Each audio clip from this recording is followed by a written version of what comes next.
नमस्कार, स्वागत है आपका दमदार बहस में और मैं हूं आपके साथ हेमंत केवलिया। दमदार बहस एक ऐसा शो है जिसका मकसद आपके मुद्दों को हुक्मरानों तक अपने मंच के माध्यम से पहुंचाना है। आपके लिए ऐसी बहस को परोसना जिसका कोई सार्थक अर्थ निकले, बहस ऐसी जो किसी निष्कर्ष पर जाकर पहुंचे।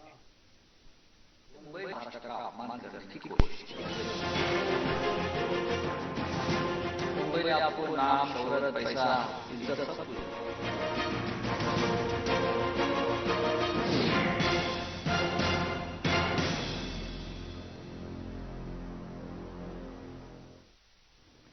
दमदार बहस में आज जिक्र दरअसल सुशांत केस को लेकर ही होगा। सुशांत सिंह राजपूत केस में जांच को लेकर कंगना रनावत को महाराष्ट्र पुलिस और सरकार पर सवाल उठाना शायद अब भारी पड़ रहा है। कंगना के खिलाफ महाराष्ट्र सरकार की ताबड़तोड़ कार्रवाई की जा रही है। दरअसल बीएमसी ने कंगना के दफ्तर में बदलाव को लेकर ऑफिस के बाहर नोटिस भी चस्पा कर दिया, तो वहीं महाराष्ट्र सरकार अब कंगना के एक्स बॉयफ्रेंड यानी कि अध्ययन सुमन के एक पुराने आरोप को लेकर कंगना पर ही शिकंजा कसने की तैयारी कर रही है, जिससे कंगना के ड्रग्स लेने की बात कही भी जा रही है। कंगना रनावत के खिलाफ अमर्यादित भाषा का प्रयोग करने का दौर भी जारी है। पहले तो शिवसेना प्रवक्ता यानी कि संजय राउत ने भाषा की सीमा को लांघा, तो वहीं मंगलवार को समाजवादी पार्टी के विधायक अबू आजमी ने भी भरी विधानसभा में कंगना को बेशर्म तक कह दिया है। दमदार बहस में इसी मुद्दे को लेकर बहस की जाएगी कि कंगना के मुद्दे पर बेशर्म राजनीति आखिर क्यों की जा रही है। ये सवाल दरअसल बरकरार है और यही वजह है कि स्थितियां क्या बनी हुई हैं, और इसी को लेकर आज करेंगे हम बहस। लेकिन उससे पहले एक आपको दिखाते हैं रिपोर्ट। अगर वो लड़की माफी मांगेगी महाराष्ट्र की तो मैं सोचूंगा। संजय जी, मैं आपकी निंदा करती हूँ, आप महाराष्ट्र नहीं। मिलते हैं 9 सितंबर को। और इसने क्या कह दिया कि मैंने फिल्म लाइन में इस्लामिक वर्चस्व को खत्म कर दिया। बेशरम कहेगी। देश की कई बड़ी एजेंसियां सुशांत की मौत से पर्दा हटाने में जुटी हैं। इसी कड़ी में मंगलवार को रिया चक्रवर्ती को एनसीबी ने गिरफ्तार कर लिया, तो वहीं दूसरी तरफ महाराष्ट्र में शिवसेना बनाम कंगना की जंग छिड़ी हुई है, या कुछ यूं कहें कि महाराष्ट्र सरकार और कंगना रनाउत के बीच सीधे सीधे लड़ाई चल रही है। सुशांत केस में बेबाकी के साथ बॉलीवुड माफिया से पंगा लेने वाली कंगना ने सुशांत केस में मुंबई पुलिस पर सवालों की झड़ी लगा दी। इतना ही नहीं, कंगना ने मुंबई की तुलना पीओके से कर डाली, जिसके बाद शिवसेना प्रवक्ता संजय राउत ने कंगना पर जुबानी हमला करते हुए भाषा की मर्यादा भूल बैठे। राउत ने पहले तो अभद्र भाषा का प्रयोग किया, फिर बात नॉटी गर्ल के साथ खत्म करने की कोशिश की। इसके साथ ही शिवसेना की महिला विंग सड़कों पर उतरकर कंगना का मुंबई आने का विरोध कर रही है। आपने महाराष्ट्र का अपमान करने की कोशिश की। देखिए, मुंबई में आप रहते हो। मुंबई ने आपको नाम, शोहरत, पैसा, इज्जत सब कुछ दी है। अब तक मुंबई पुलिस के भरोसे आप यहाँ रहती है। आप उसी पुलिस के ऊपर अगर आप इस प्रकार का कीचड़ उछालेंगे तो ये कौन से नीति और नियम में बैठता है। ये जो कंगना बोल रही है, ये लड़की, ये सिर्फ उसका मुंह है, पीछे से कोई अलग लाउड स्पीकर चल रहा है, ऐसा मुझे लगता है। महाराष्ट्र को और मुंबई को ये बदनाम करने की साजिश है। खैर, कंगना तो कंगना है। कंगना ने भी डंके की चोट पर कहा है कि वो 9 सितंबर को मुंबई आ रही हैं, रोक सको तो रोक लो। कंगना और शिवसेना के बीच बढ़ती तकरार को देखते हुए केंद्र सरकार ने पंगा गर्ल को वाई श्रेणी की सुरक्षा प्रदान की है। लाचार बात, जैसे कि सुशांत के पिताजी उनकी एफआईआर नहीं लेते हैं, मेरी स्टेटमेंट नहीं लेते हैं, तो इस प्रशासन के चलते हुए अगर मैं उनकी निंदा करती हूँ, ये मेरी अभिव्यक्ति की आजादी है, मैं उनकी निंदा करती हूँ। संजय जी, मैं आपकी निंदा करती हूँ, आप महाराष्ट्र नहीं हैं। आप ये नहीं कह सकते कि मैंने महाराष्ट्र की निंदा की। और संजय जी, मैं 9 सितंबर को आ रही हूं। आपके लोग कह रहे हैं कि आप लोग मेरा जबड़ा तोड़ देंगे, आप लोग मुझे मार डालेंगे। आप लोग मुझे मारिए, क्यों? क्योंकि इस देश की जो मिट्टी है वो ऐसे ही खून से सींच कर इस देश की जो गरिमा है और अस्मिता के लिए न जाने कितने लोगों ने अपनी जान दी है। और हम भी देंगे संजय जी, हम भी देंगे, क्योंकि हमको भी वो कर्ज निभाना है। मिलते हैं 9 सितंबर को। जय हिंद, जय महाराष्ट्र। मुंबई और मुंबई पुलिस पर दिए गए कंगना के बयान के बाद महाराष्ट्र सरकार ने कंगना पर चौतरफा सियासी नकेल कसना शुरू कर दिया है।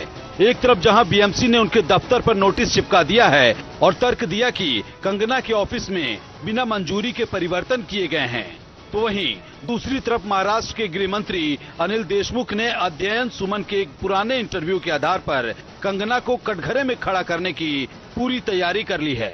दरअसल अध्ययन सुमन ने कंगना रनौत पर ड्रग्स लेने के आरोप लगाए थे, जिसे लेकर महाराष्ट्र सरकार ने मुंबई पुलिस को जांच का जिम्मा सौंपा है। ऐसी मुंबई पुलिस की तुलना उन्होंने जो की है, ऐसी हालत में उनको महाराष्ट्र में रहने का, मुंबई में रहने का कोई अधिकार नहीं। महाराष्ट्र सरकार की मंशा तो साफ जाहिर हो रही है कि वो कंगना को मुंबई में फूटे आंख नहीं सुहा रही। खैर, कंगना पर अमर्यादित शब्दों की तीर चलाने में समाजवादी पार्टी से विधायक अबू आजमी भी पीछे नहीं रहे और भरी विधानसभा में कंगना को बेशर्म कह डाला। एक कंगना राउत है, कंगना रनौत, और इसने क्या कह दिया कि मैंने फिल्म लाइन में इस्लामिक वर्चस्व को खत्म कर दिया। बेशर्म कही की। कंगना पर सियासी वार और विरोध के फिराक में नेता किसी भी निम्न स्तर की भाषा का प्रयोग कर सकते हैं। अबू आजमी और चंद दिनों पहले दिए गए संजय राउत के बयान के बाद ऐसा ही प्रतीत होता है। खैर, कंगना की लड़ाई सुशांत की मौत का राज उजागर करने की थी, लेकिन महाराष्ट्र सरकार सुशांत केस में केंद्रीय एजेंसियों की मदद करने के बजाय कंगना को सियासत की बेशर्म राजनीति में उलझाने की पूरी कोशिश कर रही है। दमदार बहस में आज इसी बात पर होगी बहस कि क्या कंगना से तकरार करके सुशांत की मौत से पर्दा उठेगा या फिर कंगना को बॉलीवुड माफिया गैंग के खिलाफ आवाज उठाना भारी पड़ रहा है। Bureau report, news India. जी हाँ, तो ये कंगना रनावत ही हैं जिन्होंने जिक्र सबसे पहले किया था सुशांत केस को लेकर, और उन्होंने ये तक कह दिया था कि इस इंडस्ट्री में नेपोटिज्म को लेकर कभी भी कोई बात करने को तैयार होता नहीं। यही वजह है कि आज सेंटर में अगर कोई है तो वो कंगना रनावत हैं। यही वजह है कंगना रनावत को लेकर अब कई तरीके के सवाल, या फिर ये कहें कि कंगना पर बेशर्म राजनीति जो है वो होती नजर आती है। इसी पर कुछ सवाल हैं अहम, उस पर एक नजर डाल देते हैं। दरअसल सवाल ये कि क्या कंगना पर हो रही है बेशर्म राजनीति, जो इस वक्त हम देख पा रहे हैं। वर्तमान के हालात क्या यही बता रहे हैं, चाहे वो अबू आजमी का बयान हो विधानसभा के अंदर या फिर संजय राउत। राजनीतिक द्वेष के चलते कंगना को क्या वाकई फंसाया जा रहा है, सवाल ये भी। और इसके अलावा कंगना के दफ्तर पर बीएमसी की कार्रवाई कितनी सही है, क्योंकि बीएमसी की ओर से जो कार्रवाई की गई, जो नोटिस चस्पा किया गया, उसको लेकर सवाल खड़े होने शुरू हो गए हैं कि क्या वाकई में अब याद आ रही है बीएमसी को। क्या सुशांत के लिए आवाज उठाना कंगना को भारी पड़ रहा है, ये अहम सवाल है। और ये दरअसल लगातार कंगना रनावत की ओर से कहा भी जा रहा है। क्या सुशांत केस को डायवर्ट करने की इस वक्त कोशिश की जा रही है। वो अलग बात है कि रिया चक्रवर्ती को लेकर एनसीबी की ओर से कार्रवाई की गई हो और उनको गिरफ्तार कर लिया गया हो, और कुछ ही देर में वीडियो कॉन्फ्रेंसिंग भी होगी और उसमें वीडियो कॉन्फ्रेंसिंग में उनकी पेशी भी की जाने वाली है। लेकिन यह भी हमको याद रखना होगा, यह भी हमको समझना होगा कि तकरीबन 3 महीने का वक्त हो गया, यानी कि आज 87वां दिन है और अब जाकर रिया चक्रवर्ती को गिरफ्तार किया गया है। सबसे पहले यानी कि 66 दिनों के बाद एफआईआर दर्ज होती है, जिसको लेकर भी जिक्र कंगना रनावत की तरफ से किया जाता है कि आखिर क्यों रिया चक्रवर्ती को लेकर कोई कार्रवाई नहीं की जा रही। सबसे पहले उनको गिरफ्तार किया जाना चाहिए, लेकिन उसके भी 20 दिन के बाद यह स्थिति बनती है। और इसी पर चर्चा करने के लिए कुछ खास मेहमान हमारे साथ मौजूद हैं, सीधा उनका रुख करते हैं। फिल्म मेकर हमारे साथ हैं, अविनाश त्रिपाठी जी हमारे साथ जुड़ गए हैं, बहुत स्वागत है अविनाश जी आपका। हमारे साथ सुजीत दास गुप्ता जी हैं, वरिष्ठ पत्रकार हैं, सुजीत जी आपका बहुत स्वागत है। और नमिता शर्मा जी हमारे साथ हैं, बीजेपी की नेता हैं, नमिता जी आपका बहुत स्वागत है। और समाजवादी पार्टी से हमारे साथ फखरुल हसन जी जुड़े हैं, माफी चाहेंगे। फखरुल जी बहुत स्वागत आपका भी। सबसे पहली शुरुआत फखरुल जी मैं आपसे ही कर रहा हूं, क्योंकि आज जो स्थितियां इस वक्त हम मुंबई में, महाराष्ट्र में देख पा रहे हैं, उसमें कुछ ना कुछ नया जब इनपुट निकलकर सामने आता है तो हैरानी होती है कि विधानसभा के अंदर, लोकतंत्र के मंदिर के अंदर भी अगर इस तरीके का जिक्र किया जाएगा तो क्या समझा जाए। इस केस को लेकर, इस मामले को लेकर भी ओछी राजनीति होगी, जैसा कि अबू आजमी ने कहा। देखिए, पहली चीज तो देश में और भी मुद्दे हैं। रिया चक्रवर्ती और कंगना रनावत के अलावा, हाँ। तो मीडिया तय कर ले, वो सरकार भी तय कर ले कि वो आखिर जनता का किन मुद्दों से ध्यान हटाना चाहता है। और दूसरी चीज, अबू आजमी ने जिक्र किया, तभी तो हम भी आज चर्चा करने बैठे हैं। समाजवादी पार्टी के बड़े वरिष्ठ नेता हैं, विधायक साहब हैं, और वो अगर जिक्र करते हैं विधानसभा के अंदर कंगना रनावत का, तो हमको भी बात करनी पड़ेगी ना सर। इसलिए मैं सवाल पूछ रहा हूं आपसे, क्या विधानसभा की गरिमा, लोकतंत्र के मंदिर का ख्याल नहीं है उनको किसी नारी को लेकर? बेशर्म कह रहे हैं। देखिए, जब देश में इससे पहले आमिर खान थे, अभिनेता हैं, उनकी पत्नी ने एक बयान दिया था कि देश में वो अपने आप को सुरक्षित महसूस नहीं करती। तो यही भारतीय जनता पार्टी है जिसने पूरे देश में उनको देशद्रोहियों की श्रेणी में खड़ा कर दिया था। आज आखिर कंगना रनावत में ऐसी क्या चीज उनको दिखती है कि आज उनको कंगना रनावत का बयान जो है वो उनको सही लगता है? क्या राजनीति में अपने तरीके की राजनीति भारतीय जनता पार्टी चाहती है कि उसके साथ खड़े हुए लोग जैसे भी बयान देंगे वो उसके साथ जाके खड़े हो जाएंगे? कंगना रनावत ने जो बयान दिया है वो शर्मनाक है। कंगना रनावत को माफी मांगनी चाहिए, ना कि कंगना रनावत के साथ देश को या मीडिया को खड़ा होने की जरूरत है। आखिर कंगना मीडिया रनावत खड़ी है या नहीं खड़ी उस पर तो हम कोई कमेंट करना नहीं चाहते, लेकिन अबू आजमी ने जो जिक्र किया, क्या वो ठीक है? वो शर्मनाक नहीं है? ठीक है, कंगना रनावत ने जो कहा उसको लेकर जो एक्शन होना चाहिए, पुलिसिया जो कार्रवाई होगी, चाहे वो भारत सरकार की ओर से व एनसीबी की तरफ से भी कार्रवाई की जाएगी, है ना। लेकिन इस बीच जो जिक्र अबू आजमी की ओर से किया गया है, क्या वो शर्मनाक नहीं है? क्या भारतीय जनता पार्टी का वो बयान शर्मनाक नहीं था जब उन्होंने आमिर खान की पत्नी पे दिया था? ठीक है, उन्हीं के नक्शे कदम पर समाजवादी पार्टी चल रही है, वो बयान, समाजवादी पार्टी भी उन्हीं के नक्शे कदम पर चल रही है सर। आप भी एक कदम आगे है ना सर फिर? तो ये भी ठीक है सर, बीजेपी के नक्शे कदम पर समाजवादी पार्टी चल रही है ना, ये भी बयान आप भी यही कहना चाहते हैं कि बीजेपी जो कर रही है वो ठीक कर रही है, आप भी उनको एक किस्म से सपोर्ट दे रहे हैं? अबू आजमी ने जो किया बीजेपी ने किया, वही अबू आजमी और समाजवादी पार्टी कर रही है। ठीक है फकरुल जी, रक्षा देती है, ठीक है फकरुल जी, लौटूंगा आपके पास में। नमिता शर्मा जी, का एक हिस्सा बताती है। ठीक है, हम कहना चाहते हैं कि भारतीय जनता पार्टी तय करे ना। ठीक है सर, ठीक है, किनको देना चाहते? ठीक है नमिता शर्मा जी, इस वक्त की जो स्थितियां बनी है, सीधा टारगेट आप पर किया जा रहा है कि केंद्र सरकार की तरफ से जो सुरक्षा दी जा रही है उसमें बीजेपी पीछे से साउंड कर रही है। संजय राउत को भी हम सुन रहे थे कि कंगना रनावत तो केवल एक मोहरा है, उनको तो मोहरा बनाया जा रहा है। इस तरीके की स्थितियां हैं जी, क्या कहेंगे आप? जी देखिए, मेरा इस मामले में मैं थोड़ा सा आपको ये कहना चाहूंगी कि ये मामला हमारे देश को लेकर है, यहां पर राजनीति नहीं होनी चाहिए, ठीक है। और मेरा मानना ये है कि कंगना ने जो कहा है वो भी गलत है और जो राउत जी ने कहा है वो भी गलत है। उन्हें भी अपनी, देखिए हम जब जिस पद और पर हम पहुंच जाते हैं, जब हम एक स्टेटस पे हैं, तो अपने पद की गरिमा को समझते हुए, हमें सुलझे हुए शब्दों का प्रयोग करते हुए हमें एक दूसरे से बात करनी चाहिए। ये तो कोई तरीका ही नहीं है कि आप एक अनपार्लियामेंट्री भाषा का यूज करें, चाहे वो संजय जी की तरफ से है या अभी जैसे आपने जो सुनवाए हैं हमें जो बाकी लोगों ने कहा है या कंगना ने जो कहा है, ये कोई तरीका नहीं है बात करने का।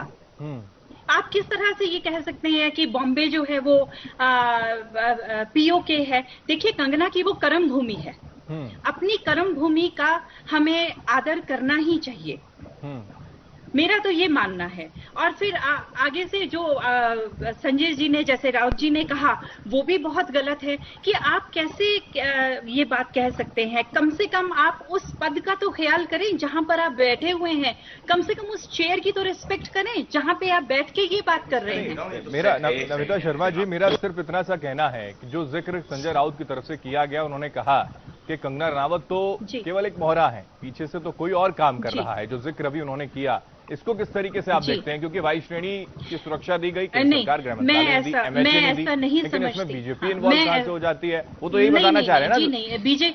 जी नहीं, बीजेपी का इसमें कोई रोल नहीं है एज सच, जो मेरा अपना मानना है। हाँ, ये हो सकता है कि अपने आप को प्रमोट करने के लिए कोई कुछ भी कर सकता है, उसमें राउत जी भी हो सकते हैं, उसमें कंगना जी भी हो सकती हैं, उसमें कोई और भी हो सकता है, लेकिन मैं नहीं समझती कि इस तरह की राजनीति की जा सकती है।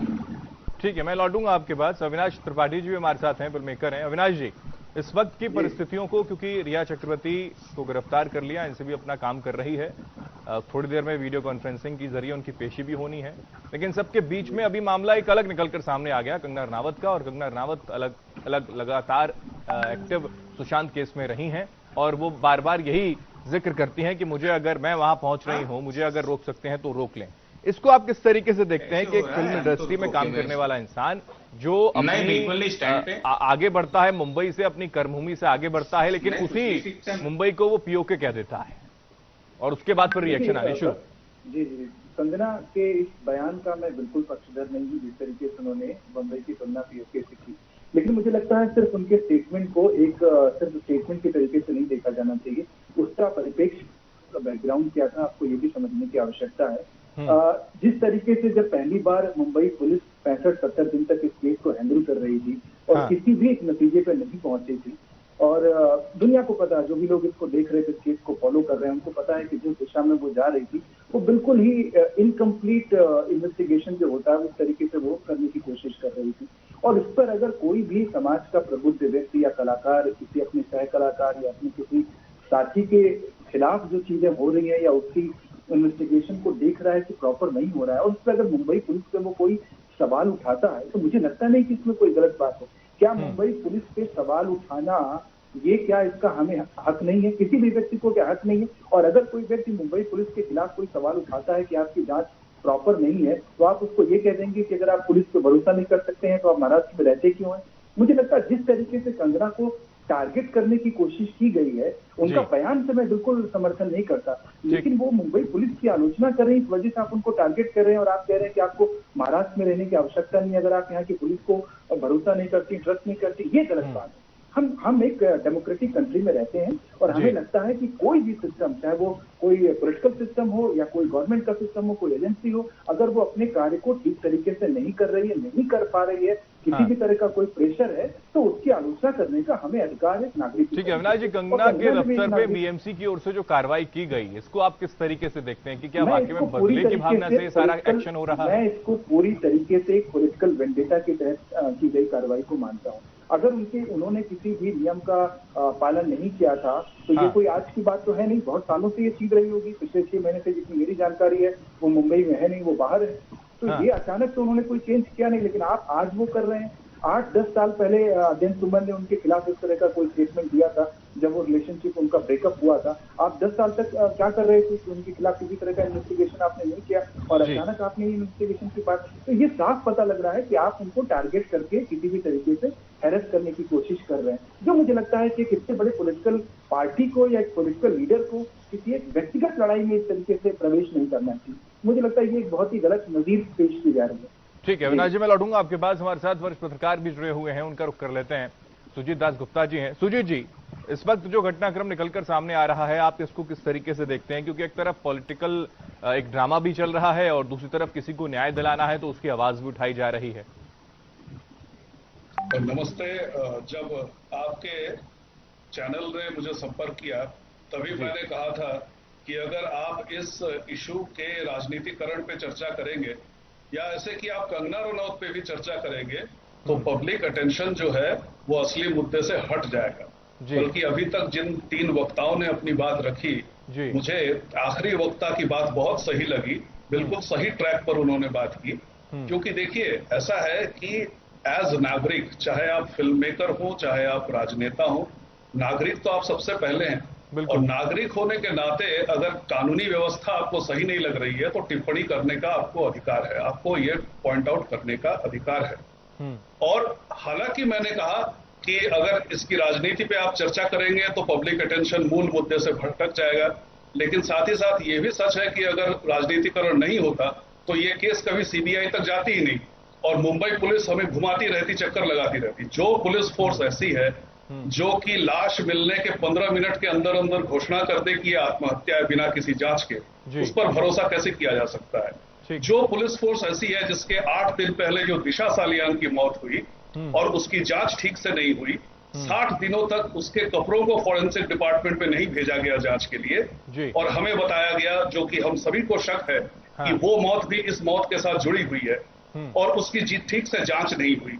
अब आप देखिए, मुझे मीडिया वालों से भी शिकायत है, अपने पत्रकार भाइयों से भी शिकायत है कि जब से एनसीबी की जांच शुरू हुई है हमने सीबीआई और ईडी की जांच की तरफ ध्यान देना बंद कर दिया है। देखिए ये सब रिया चक्रवर्ती, उसका भाई सिद्धार्थ पिठानी, संदीप सिंह, ये सब बहुत छोटे मोटे प्लेयर हैं। इनका कोई रोल रहा होगा इस अपराध में जी, लेकिन इनको कोई हैंडल कर रहा है पीछे से, ये असली मुद्दा है। हाँ, कि इनके किसी के पास भी इतना बड़ा मोटिवेशन नहीं रहा होगा हत्या कर देने के लिए जी, और इन्होंने अगर किया भी होगा तो इसके पीछे कोई और बड़ी ताकत होगी। उस ताकत को ढूंढ के निकालिए। क्या वो माफिया मुंबई में ही काम कर रही है या दुबई से ये सब चला रही है, ये सब जांच का विषय है। लेकिन हमारा ध्यान उस तरफ होना चाहिए। हम अगर ये कहे कि फलां नेता ने ये बयान दिया, ध्यान की उसका अगर बात पलटवार आती ये हुआ, है सुजीत जी, तो ध्यान तो भटकेगा ही, और ध्यान भटकने के पीछे का कारण आप भी जानते हैं कि 66 दिन के बाद तो एफआईआर दर्ज होती है। ये तो स्थिति है रिया चक्रवर्ती के खिलाफ। 87वें दिन में गिरफ्तारी की स्थितियां बन रही हैं और अभी भी वीडियो कॉन्फ्रेंसिंग के जरिए पेशी हो रही है फिलहाल। तो इसको ध्यान भटके या फिर डाइवर्ट हो जाए या फिर मीडिया के जरिए चीजें निकलकर सामने आए तो फिर सवाल तो खड़े होंगे। लेकिन मेरा सवाल यह है सुजीत जी, बिल्कुल मेरा सवाल यह है कि इस वक्त की स्थिति को किस तरीके से समझा जाए कि एक स्टार जो सबसे पहले जिक्र करता है नेपोटिज्म का है, इसकी बात वो करता है, उसके बाद वो अभिव्यक्ति की आजादी का जिक्र करता है और फिर वो पीओके तक चला जाता है, लेकिन उस पर पर्टिकुलर टारगेट करने की जो कोशिश की जा रही है उसको आप क्या वाकई में मानते हैं कि उसको टारगेट किया जा रहा है इस वक्त की स्थिति में?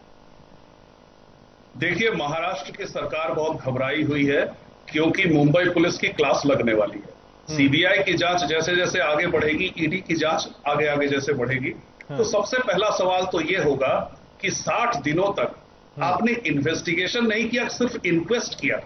आपके कोई लीगल लोग होंगे, वो बताएंगे कि दोनों के बीच, जांच के बीच और पूछताछ के बीच क्या अंतर है। वो बस सबसे पूछे जा रहे थे।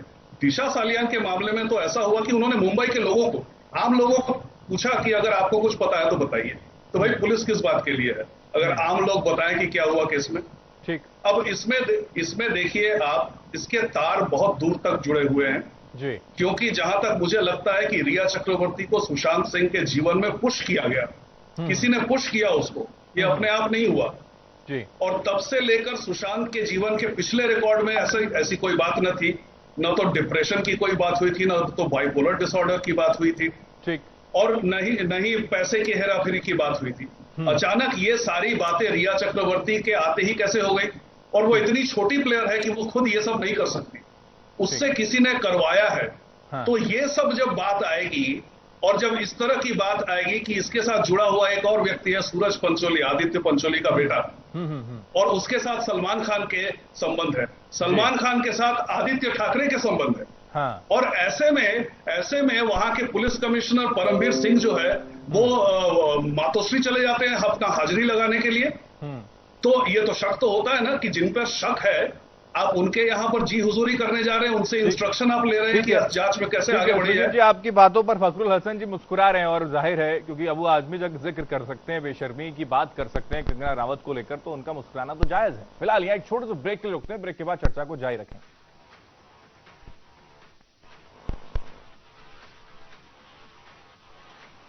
आपको नाम, शोहरत, पैसा, इज्जत सब कुछ।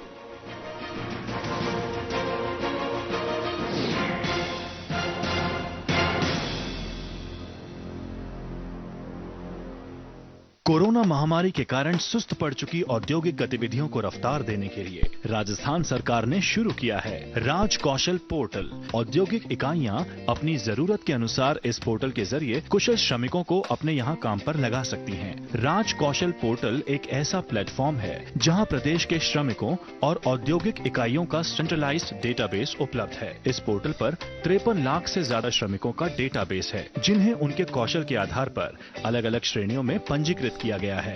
राजस्थान सरकार की इस महत्वाकांक्षी योजना का मकसद है कोरोना महामारी के चलते बेरोजगार हुए लोगों को रोजगार परक इकाइयों से जोड़ना। जनशक्ति का ये मॉडल दिनों दिन विशाल रूप लेता जा रहा है। अब तक पोर्टल पर पंजीकृत श्रमिकों में से 30 लाख से ज्यादा श्रमिकों की स्किल मैपिंग भी हो चुकी है, यानी 30 लाख श्रमिक रोजगार के लिए पूरी तरह तैयार हैं। तो देर किस बात की, राज कौशल पोर्टल पर आइए और अपनी जरूरत के अनुसार श्रमिकों को काम पर लगाइए।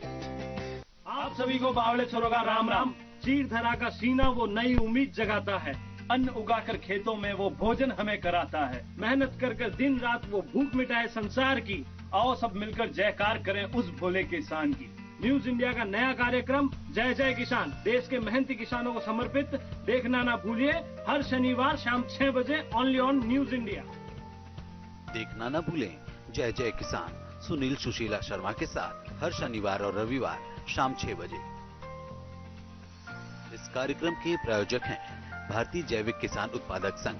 आइए बनाएं जैविक राजस्थान। देश मुंबई महाराष्ट्र का अपमान करने की कोशिश की। मुंबई ने आपको नाम, शोहरत, पैसा, इज्जत सब कुछ दिया।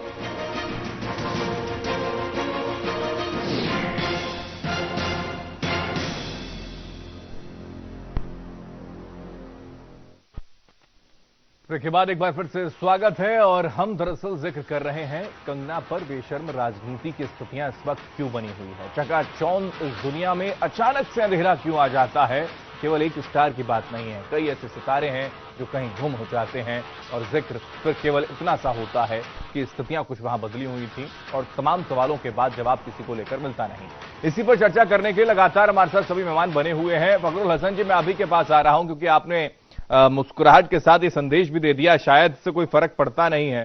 खान ब्रदर्स का जिक्र करना चाहिए था उनको, जैसा कि अबू आजमी ने भी कहा। इस्लामिक वर्चस्व को खत्म करने का जिक्र कंगना रनावत ने क्यों किया, इस पर आपत्ति उनको है। लेकिन इन सबके बीच में कम से कम अबू आजमी को या फिर वर्तमान की जो महाराष्ट्र में सरकार है उनकी तरफ से भी कुछ ऐसा एफर्ट्स कर लिया गया होता जो अब जाकर होता नजर आता है कि एनसीपी ये कह रही है, एनसीपी अब ये कह रही है कि 25 और सितारे हैं जो हमारे शिकंजे में हैं। देखिए, पहली चीज तो मैं मुस्कुरा इसलिए रहा था क्योंकि मैं बात पूरी सुन रहा था और ऐसा लग रहा था कि सीबीआई की जरूरत नहीं है, यहाँ विवेचना इसी चैनल पे बैठ के हो जाएगी और कौन शामिल है, कौन किसने क्या किया, पूरा सर सीबीआई की तो जरूरत पड़ती नहीं। अगर महाराष्ट्र में सरकार अगर कम से कम काम कर लेती, 60-66 दिनों के बाद एफआईआर आप दर्ज करते हैं तो सीबीआई की भी जरूरत नहीं पड़ती। सुप्रीम कोर्ट का जब डंडा चला तब जाके तो सीबीआई की जरूरत पड़ी। ठीक है सर, कहिए। महाराष्ट्र में बहुत से मुद्दे हैं देश में जिन पे सीबीआई, मैं नहीं समझता कि इतना बड़ा मुद्दा था कि उसकी सीबीआई जांच भी होती। मैं तो इससे भी सहमत नहीं हूँ। आप अगर महाराष्ट्र अगर किसी और जांच एजेंसी से जांच होनी चाहिए, ठीक है, आप सीबीआई जांच सोचते हैं, सीबीआई जांच हो गई। आज रिया चक्रवर्ती की अगर गिरफ्तारी भी हुई है तो आपको क्या लगता है वो किस मामले में गिरफ्तारी हुई है? सुशांत केस में गिरफ्तारी नहीं हुई, ड्रग्स के मामले में गिरफ्तारी हुई है रिया चक्रवर्ती की। तो सबसे बड़ी बात इस बात की ये है कि चैनल पे बैठ के हम एक महिला का तो बचाव करते हैं, लेकिन दूसरी तरफ वो रिया चक्रवर्ती भी एक महिला है जिसके पीछे हम कहें। सर, मैं किसी महिला का पक्ष और किसी के विरोध में बात नहीं कर रहा। मैं तो पुलिस की कार्रवाई को लेकर और सरकार की भूमिका पर जिक्र कर रहा हूं। उसमें आपके विधायक साहब भी जुड़े हुए हैं जो सत्र के अंदर, लोकतंत्र के मंदिर के अंदर एक नारी का अपमान करते हैं, उसको बेशर्म कहते हैं। क्या ये ठीक है सर? क्या ये शर्मनाक नहीं है सर? मैं सिर्फ इतना पूछ रहा हूं आपसे, आप उस पर जवाब दे नहीं रहे। क्या एक लोकतंत्र के मंदिर के अंदर एक नारी का, चाहे वो स्टार हो या फिर कोई हो, एक महिला का इस तरीके से टिप्पणी करना क्या ठीक है सर? देखिए, मैं किसी भी महिला के लिए किसी भी आपत्तिजनक शब्दों का समर्थन नहीं करता, ना मैं करता ना समाजवादी पार्टी ऐसे किसी शब्दों का समर्थन करती है। बहुत शुक्रिया सर, कम से कम आपने पार्टी के जरिए अपनी बातें तो कम से कम सामने रखी। अबू आजमी तक एक मैसेज तो जाएगा कि बेशर्म कहने से वो पहले 10 बार 1000 बार सोचेंगे। जो महाराष्ट्र को पीओके का में दिखाया या कहे कि पाकिस्तान है, इस तरीके के शब्दों का इस्तेमाल किसी महिला को ठीक है सर, उसको लेकर तो एक्शन होना चाहिए ना। मुंबई पुलिस या महाराष्ट्र पुलिस उसको लेकर कार्रवाई करे, जो बयान दिया उस पर एक्शन लिया जाए। लेकिन सत्र के अंदर, लोकतंत्र के मंदिर के अंदर, जहां जो जनता, आप सर मीडिया को लेकर तो सवाल कर देते हैं फखरुल हसन जी, आप मीडिया पर तो सवाल खड़े कर देते हैं, लेकिन विधानसभा के अंदर अबू आजमी अगर शर्मनाक कंगना रनावत को कहेंगे तो फिर तो ये बातें निकलकर सामने आएंगी ना सर। केवल मीडिया पर सवाल उठा देने से कुछ नहीं होता। अगर आपके विधायक साहब उसका जिक्र करते नहीं और केवल कार्रवाई पर एक्शन दिया जाता, अगर उस पर फोकस दिया जाता तो शायद ये स्थिति होती नहीं, हम इस पर चर्चा नहीं कर रहे होते। नहीं, तो आपत्तिजनक उनके बयानों पर ही तो चर्चा हो रही थी ना, जिस पे बयान दिया गया। हम अबू आजमी साहब के बयान का समर्थन नहीं करते कि उन्होंने क्या कहा, लेकिन उन्होंने जिस बात को लेके ये बयान दिया, हम उस बात को करना चाहते हैं कि कंगना रनावत आखिर कौन होती है ये कहने वाली कि महाराष्ट्र जो है पीओके मुझे लगता है, ठीक है, या पाकिस्तान लगता है। बिल्कुल उस पर एक्शन लीजिए, बिल्कुल उस पर कार्रवाई करिए ना, फिर रोका किसने है? अभिव्यक्ति की आजादी को लेकर अगर वो एक प्रदेश को लेकर एक शहर को लेकर वो पीओके का जिक्र कर दें तो उस पर एक्शन होना चाहिए। हम मना कब कर रहे हैं? हम भी इसी को लेकर तो आगे बढ़ रहे हैं। मना नमिता शर्मा जी भी जुड़ी हुई है, उन्होंने भी खंडन किया इस बात का। तो नमिता शर्मा ने जी ने कहा खुद साफ तौर पर, अगर अभिव्यक्ति की आजादी में आप मुंबई को पीओके बता दोगे तो वाकई में यह शर्मनाक बात है। इसका खंडन हम भी करते हैं। अविनाश जी ने बात कही, सुजीत जी ने भी वही बात कही, लेकिन मेरा सवाल वही है सर, मेरा सवाल फिर वही है कि लोकतंत्र के मंदिर के अंदर किसी महिला को लेकर इस तरीके का जिक्र करना ठीक है? ऐसे लोगों को सुरक्षा तो भारतीय जनता पार्टी देती है ना। आप एक नाम बताइए जिसने इस तरीके का बयान दिया हो भारतीय जनता पार्टी ने। वाई सिक्योरिटी अगर दे दी तो क्या बीजेपी ने दे दी सर? फिर किसने? आप ही के सरकार के मंत्री अगर इस तरीके का शब्दों का इस्तेमाल करें तो कंगना रावत को डर लगेगा, फिर उनको वाई सिक्योरिटी देनी पड़ेगी। वही स्थितियां हुई, सारी चीजें आप जानते हैं। उनको आने से पहले डराया धमकाया जा रहा है। लोग हैं जिनको डर लगता है। ठीक है नमिता शर्मा जी, वाई श्रेणी की सुरक्षा दे देंगे। ठीक है नमिता शर्मा जी, क्या कमेंट? डर लगता है नमिता शर्मा जी क्या कहेंगे आप? जी जी बिल्कुल, देखिए राजनीति कर रही है। जी मैं यही कहना चाहूंगी कि देखिए फिर वही आ जाती है कि हमें अपने शब्दों का ख्याल रखना चाहिए। और दूसरी बात, आप किसी को इस तरह से अगर धमकी देंगे तो ये तो गलत है, ये किसी भी तरह से गलत है। इसमें पार्टी की कोई बात नहीं है, इसमें हम व्यक्ति विशेष की बात कर रहे हैं। अगर कोई व्यक्ति, अगर कोई महिला अपने ही देश में सुरक्षित अपने आप को ना महसूस करे तो क्या ये सही है? वो बात सही है कि उनकी टिप्पणी भी गलत है, लेकिन जो महाराष्ट्र के जो मंत्री हैं उनकी तरफ से जो टिप्पणी आई है वो भी गलत है। और प्रैक्टिकली शुरू तो वहीं से हुआ। ठीक है ना जी, बिल्कुल। और कंगना जी ने जो कहा है कि वो ठीक है, वो आ रही हैं, महाराष्ट्र आ रही हैं, मुंबई आ रही हैं, तो देखिए ये हम सबका फर्ज बनता है कि हम हर तरह से उनकी रक्षा करें। नहीं वही तो आपत्ति फखरुल हसन को है कि रिया चक्रवर्ती को लेकर कभी कोई कमेंट नहीं किया जाता बीजेपी की ओर से, और कंगना रावत को लेकर वाई सिक्योरिटी दे दी जाती है। देखिए जहां तक रिया जी की बात है तो मैं तो यही कहूंगी कि रिया के साथ भी सभी लोग हैं। जब वो निर्दोष हैं तो उनके साथ सब हैं, लेकिन अगर किसी को दोषी पाया जाता है तो उसके साथ तो कोई नहीं होगा ना। ठीक है, मेरा कहना तो यही है। देखिए वो बात सही है, कंगना जिस लेवल पर हैं तो उनकी बात पर जरा ज्यादा एक ध्यान चला गया, लेकिन रिया जो हैं वो उतना छुपी हुई हैं। I mean, वो एक लेवल पे नहीं है, वो कोई पद होल्ड नहीं करती हैं, वो कोई एक्ट्रेस नहीं है, वो कोई स्टार नहीं है, वो सुशांत की फ्रेंड रही हैं, तो नेचुरली उन पर उतना फोकस नहीं गया। अभिनेत्री है। ठीक है ना। ठीक है, अविनाश जी कुछ कहना चाहते हैं? ठीक है अविनाश जी कहिए, अपनी बात करिए पूरी।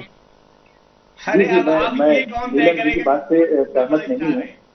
रिया भी एक अभिनेत्री है और बकायदा 3-4 फिल्मों में मुख्य किरदार फीमेल प्रोटैगनिस्ट का रोल वो कर चुकी हैं। उनकी पहचान सिर्फ सुशांत की गर्लफ्रेंड के रूप में नहीं है।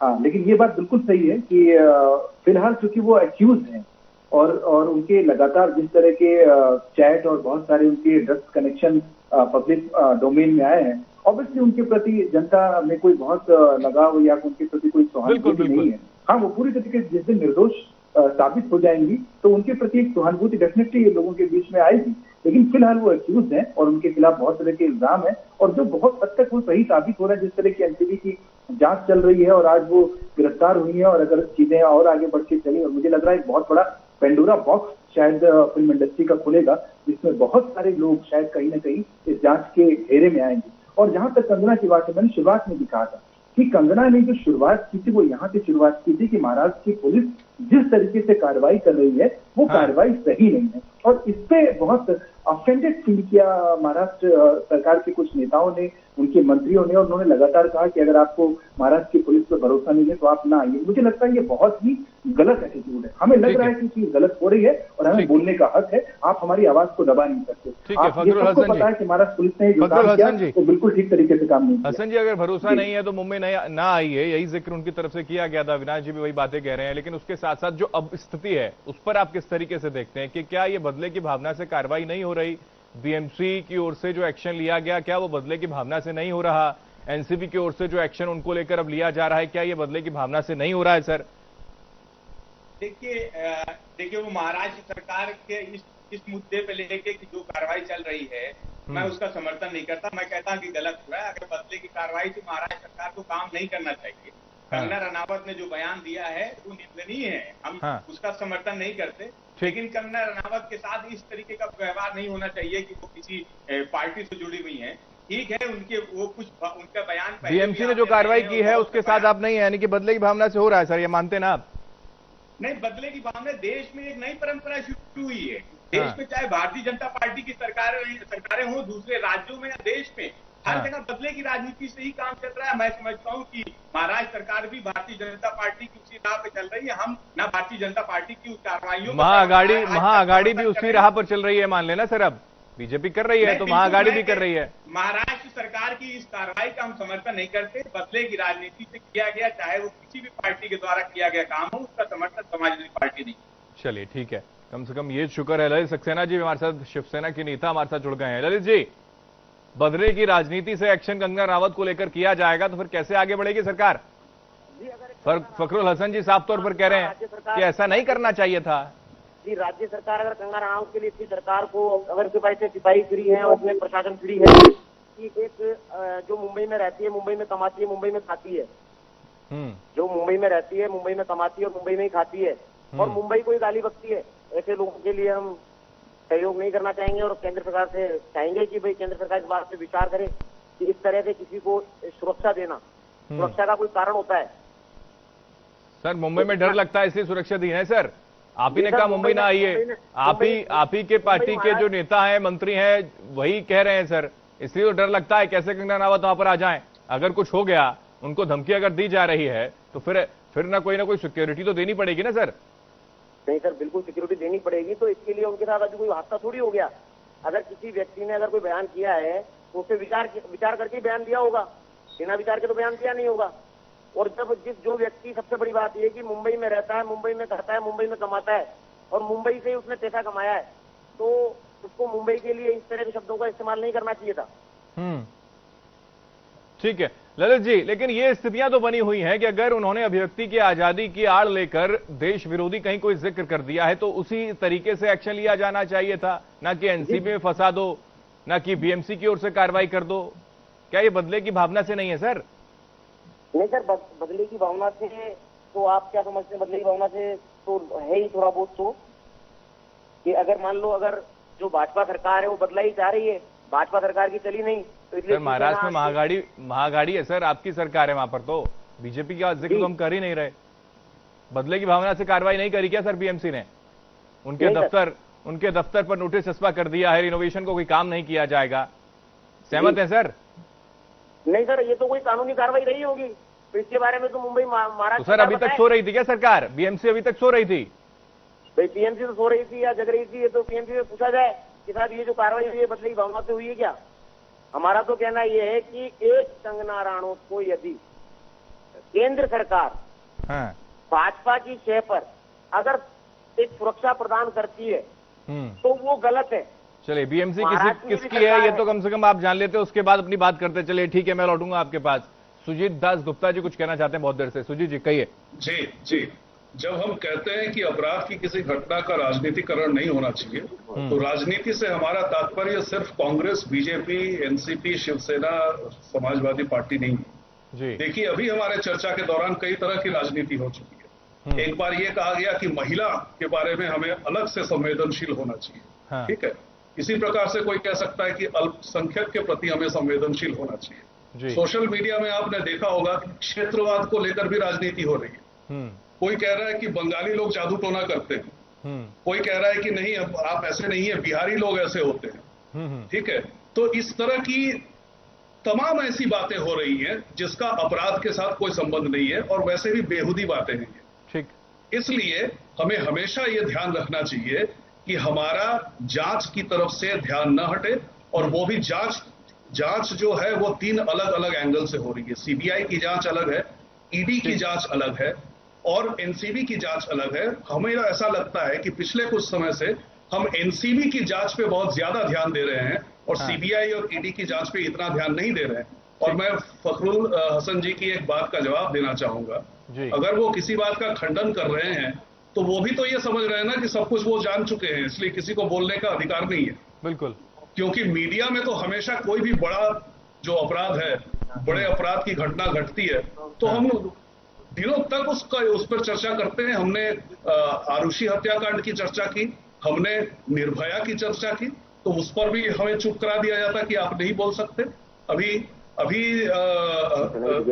आए दिन आप देखिए कि कई ऐसे चैनल्स हैं जिसमें कि अपराध पे, क्राइम पे अलग पूरा सेक्शन डेडिकेटेड है। ठीक है सुजीत जी, माफी के साथ यहाँ पर रोकूंगा। एक सीधी तस्वीर अपने दर्शकों को भी हम इस वक्त दिखा दें कि ये सियान अस्पताल से रिया इस वक्त लौटी हैं, क्योंकि कोरोना रिपोर्ट जो है वो उनकी नेगेटिव आई है और आगे की जो कार्रवाई एनसीबी की तरफ से की जा रही है, ये सीधी तस्वीर दरअसल जो है वो इस वक्त अपने दर्शकों को हम दिखा दें। और ये तस्वीर इस बात की तस्दीक भी करती है कि अगर आप कहीं किसी केस में किसी भी तरीके से अगर इन्वॉल्व हैं तो फिर कहीं ना कहीं स्थितियां ऐसी बनेंगी कि कभी ना कभी आपको कानून के शिकंजे में तो फंसना पड़ेगा ही। एनसीबी की ओर से जो एक्शन लिया गया, जिसका जिक्र अभी सुजीत दास गुप्ता जी भी कर रहे थे कि हम एनसीबी को ही केवल जिक्र कर रहे हैं, सीबीआई और ईडी की बात नहीं हो रही।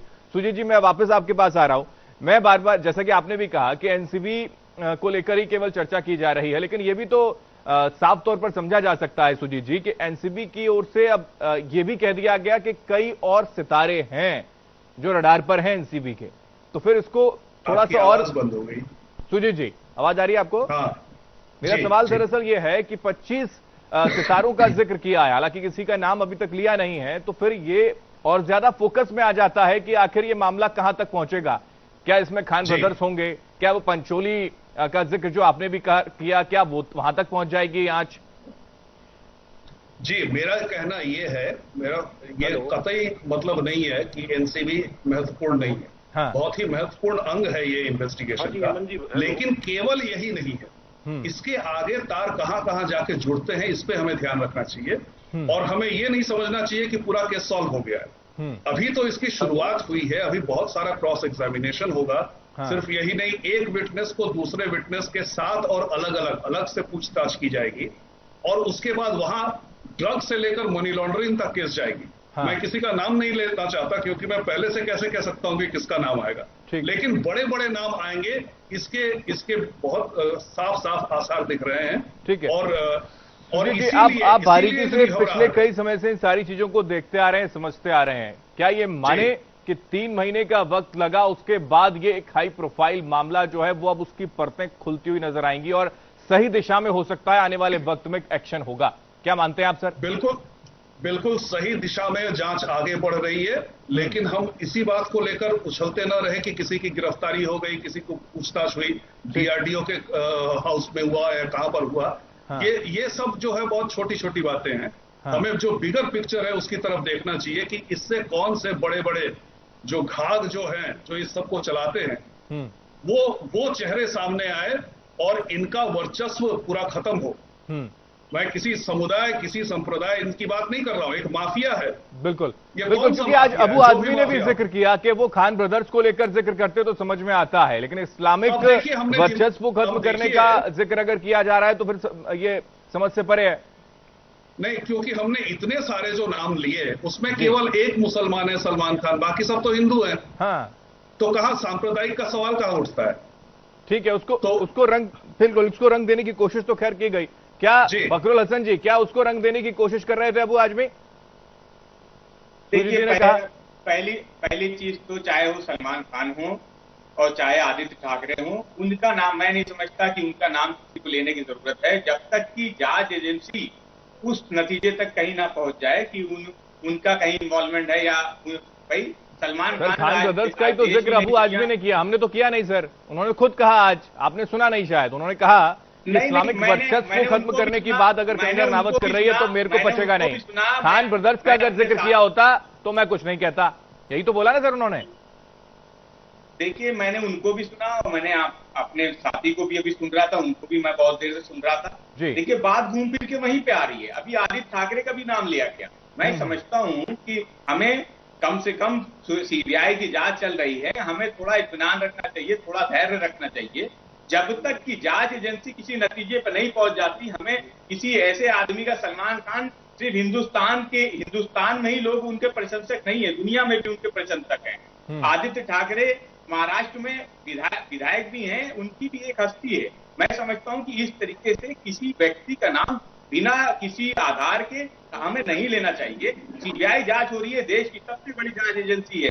अगर वो किसी नतीजे पे आती है तो जांच के घेरे में कोई आएगा तो उसको जवाब, वो सवाल होंगे, उसका जवाब देना होगा। ठीक है, लेकिन यही तो समस्या है सर कि फ्रस्ट्रेशन का दौर इस तरह आगे बढ़ जाता है कि 60 दिन के ऊपर का वक्त गुजर जाता है, एफआईआर तक दर्ज नहीं होती, और वही जिक्र कंगना रनावत अगर करती हैं तो उनको टारगेट पे ले लिया जाता है, उनको टारगेट पे ले लिया जाता है, और फिर अगर टारगेट पे लिया जाता है तो उनके ऊपर अभद्र टिप्पणी भी की जाती है।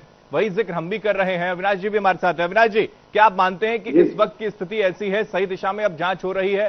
कई ऐसे मामले थे जो दब गए, या फिर ये कहें कि खत्म ही हो गए? जी बिल्कुल, जैसे मैंने पहले भी कहा कि मुझे लग रहा है कि अब एक पेंडोरा बॉक्स खुलने वाला है, जिसमें बहुत सारे नाम, बहुत सारी गतिविधियां जो बहुत हद तक अवैध थी, वो शायद उस तरह के चेहरे, वैसे नाम भी आने वाले हैं।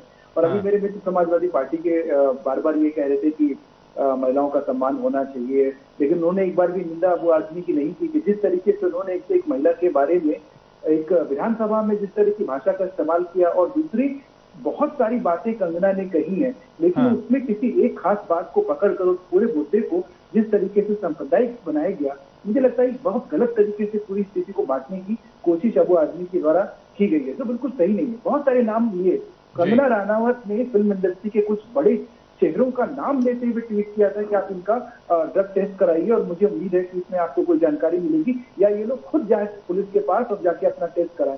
तो उन्होंने ना ही किसी एक धन विशेष के लोगों का नाम लिया था, ज्यादातर जिसका नाम लिया था वो हिंदू बड़े सुपरस्टार है।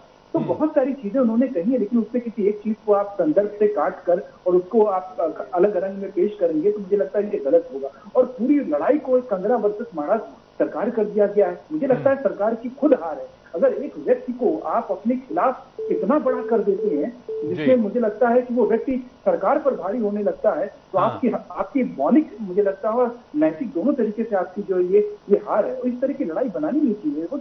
कोई भी एक महिला हिंदुस्तान के किसी भी हिस्से में जा सकती है, उनके पीओके वाली बात में मैं बिल्कुल समर्थन नहीं करता, लेकिन महाराष्ट्र पुलिस की जांच की दिशा ठीक नहीं थी और उसका उन्होंने विरोध किया। इसका मुझे लगता है देश का। ठीक है, फखरुल हसन जी कमेंट आपसे चाहूंगा, उसके बाद अमिता शर्मा जी आपके पास।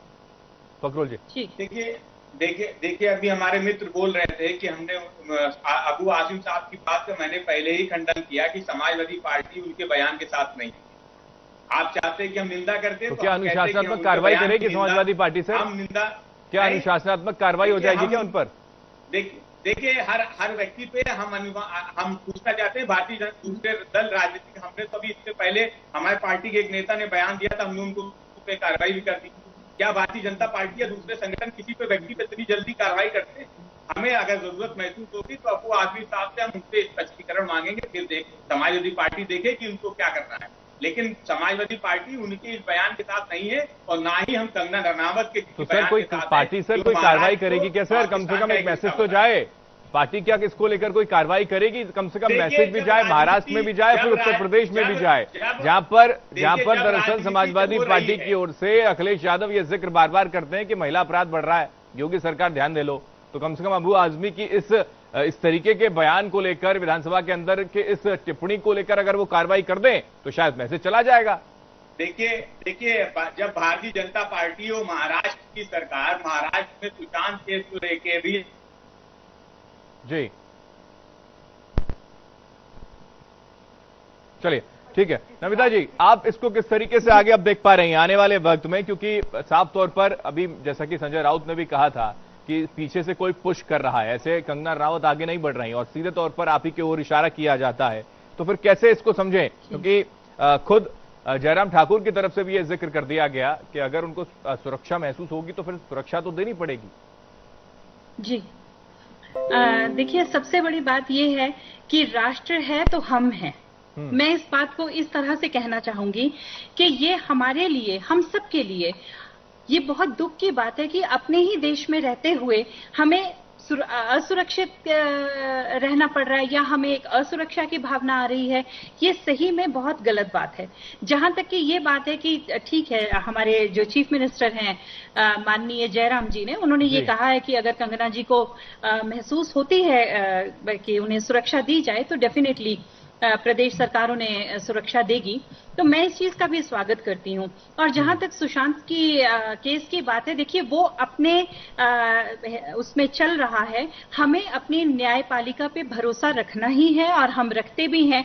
जो भी तथ्य और जो भी फैसला उनकी तरफ से आएगा वो हम सबके लिए माननीय है। ठीक है, चलिए, तो जहां तक कंगना जी की बात है, लेकर राजनीति तो ना हो, बीजेपी की तरफ से तो ऐसा समझा जाना ही हाँ, चाहिए। मैं यही आपसे कहना चाह रही थी, टिप्पणी आपसे करना चाहूंगा, अगर आपकी तरफ से पार्टी कार्रवाई कर दे तो शायद अच्छा मैसेज चला जाए महाराष्ट्र में भी और उत्तर प्रदेश में भी, और फिर कह भी सकें अखिलेश यादव कि हाँ, योगी सरकार में महिला अपराध बढ़ रहा है और देखिए हमने कार्रवाई करी अबू आजमी पर। भारतीय जनता पार्टी और शिवसेना के बीच में जो खींचतान चल रही है बिहार से लेकर दिल्ली और महाराष्ट्र तक, हम समझते हैं कि समाजवादी पार्टी को उस लड़ाई में हमें नहीं पड़ना है। महिला टिप्पणी पे जो भी अबू आजमी साहब ने कहा है, हम उनसे समाजवादी पार्टी अगर माननीय अखिलेश यादव चाहेंगे तो उनसे स्पष्टीकरण ले लेंगे कि वो क्या कहना चाहते थे, लेकिन हम इस लड़ाई में बीच में नहीं पड़ना चाहते। कंगना रनावत जी ने पढ़े हैं, अबू आजमी पढ़े हैं, तभी तो समाजवादी पार्टी से सवाल पूछा जा रहा है। सर अविनाश त्रिपाठी, आखिरी कमेंट आपसे, उसके बाद सुजीत जी आपके पास। जी जी, मैंने जैसे पहले भी कहा कि पूरी तरीके से एक राजनीतिक मुद्दा बनाया गया है और इसमें राजनीति की आवश्यकता नहीं थी। ये पूरी तरीके से एक लीगल इशू है, एक इन्वेस्टिगेशन एजेंसी, अलग अलग इन्वेस्टिगेशन एजेंसी इस केस की जांच कर रही है। सरकार को इसमें सहयोग करना चाहिए था और हम किसी एक सही रिजल्ट तक आए, ये सरकार की कोशिश होनी चाहिए। ठीक है, सुजीत जी आखिरी कमेंट। सर आवाज आ रही है? कहना चाह रहा हूं कि ये दो बड़े बड़े नाम सामने क्यों आए, क्योंकि ये मसला जो है 2017 से चला आ रहा है। 2017 में सलमान खान की जो बर्थडे पार्टी हुई थी, वहां पहली बार उसकी सुशांत के साथ झड़प हुई थी और ये मैं कोई कयास नहीं लगा रहा हूं, मीडिया में भरपूर इसकी रिपोर्टिंग हुई थी। बिल्कुल। और उसके बाद उसको डराया धमकाया गया। ये झड़प इसलिए हुई थी क्योंकि वहां पर उसने जिया खान के मौत का मुद्दा उठाया था, जिसका संबंध सूरज पंचोली से था और सूरज पंचोली को दोबारा वो जो हीरो फिल्म दोबारा बनाई गई सूरज पंचोली को लॉन्च करने के लिए, उसमें सलमान खान का हाथ था। बिल्कुल। और दूसरी बात जो दूसरा बड़ा नाम आ रहा है आदित्य ठाकरे का, इस फैमिली के तार बहुत गहरे हैं जुड़े बॉलीवुड के साथ और गलत किस्म के लोगों के साथ, बॉलीवुड के गलत किस्म के लोगों के साथ जुड़े हुए हैं, इसलिए इनका नाम आना तो लाजमी है। ठीक है, नाम आ रहा है, लेकिन कार्रवाई होगी या फिर वो कब तक पकड़ में आएंगे, इन सारी चीजों पर केवल और केवल कयास ही लगाए जा सकते हैं, लेकिन सही दिशा में अगर एक्शन होता है तो शायद कार्रवाई सही दिशा में हो जाए।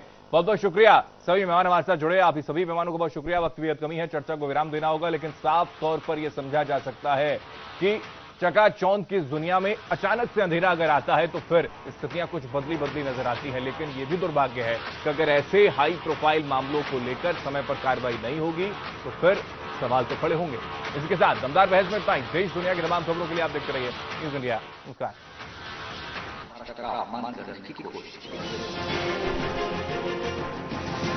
मुंबई ने आपको नाम, शोहरत, पैसा, इज्जत सब कुछ